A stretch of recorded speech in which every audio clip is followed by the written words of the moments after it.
গুম, খুন, গোপন বন্দিশালা আর বিচার বহির্ভূত হত্যাকাণ্ড সহ মানবাধিকার লঙ্ঘনের ঘটনায় জড়িত থাকায় জাতিসংঘসহ বিভিন্ন সংস্থা, দল ও সংগঠনের পক্ষ থেকে বিলুপ্তির সুপারিশ এসেছে বাহিনীটির।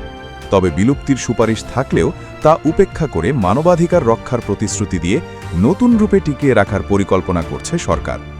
বলছি মূর্তিমান আতঙ্কের সেই নাম, র্যাপিড অ্যাকশন ব্যাটালিয়ন বা র্যাবের কথা।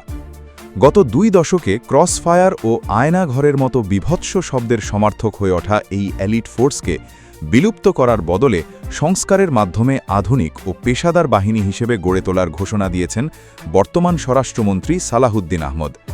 এই ঘোষণা অনেককেই হতবাক করেছে, যদিও সংস্থাটির কার্যক্রম কিভাবে চলবে তা এখনও স্পষ্ট করা হয়নি।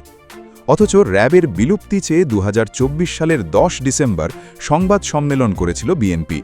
বিলুপ্তি দাবির 6 মাস না পেরোতেই র্যাবকে টিকিয়ে রাখার কথা জানালো বিএনপি নেতৃত্বাধীন সরকার। জুলাই গণ অভ্যুত্থানে আওয়ামী লীগ সরকারের পতনের পর র্যাবের অতীত কার্যক্রম নতুন করে আলোচনায় আসে, আর সেই আলোচনার কেন্দ্রবিন্দুতে উঠে আসে গুম কমিশনের ভয়াবহ তথ্য।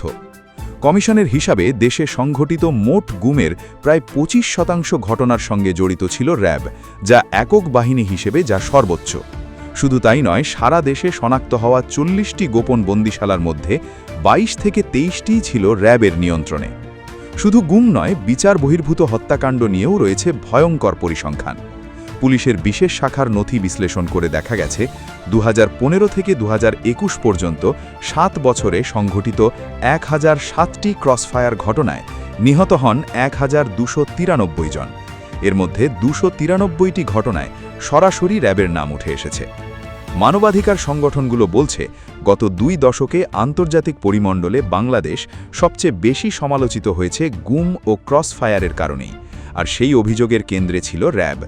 পরিস্থিতি এমন পর্যায়ে পৌঁছায় যে 2021 সালের 10 ডিসেম্বর মানবাধিকার লঙ্ঘনের অভিযোগে র্যাবের সাবেক ও বর্তমান 7 কর্মকর্তার উপর নিষেধাজ্ঞা দেয় যুক্তরাষ্ট্র।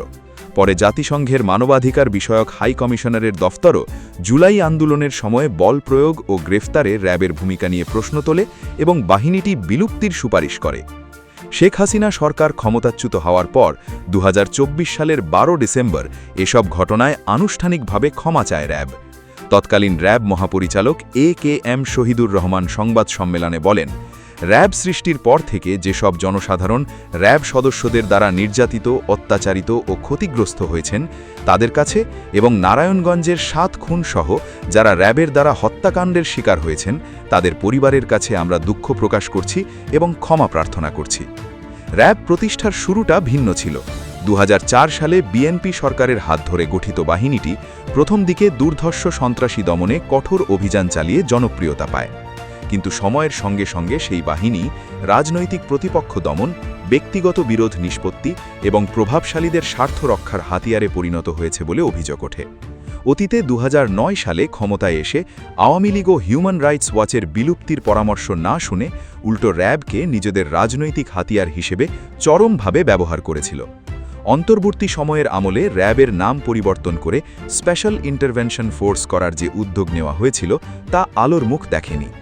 র্যাব নিয়ে স্বরাষ্ট্রমন্ত্রীর বক্তব্যের বিষয়ে সাবেক গুম সংক্রান্ত তদন্ত কমিশনের সভাপতি বিচারপতি মঈনুল ইসলাম চৌধুরী বলেন, র্যাবের আইনটি কিভাবে করা হবে, বাহিনীর কাঠামো কী হবে, সেটি শুধু পুলিশের দক্ষ সদস্যদের নিয়ে হবে নাকি আগের মতো বিভিন্ন বাহিনীর সদস্যদের সমন্বয়ে হবে, এসব বিষয় এখনও স্পষ্ট হয়নি।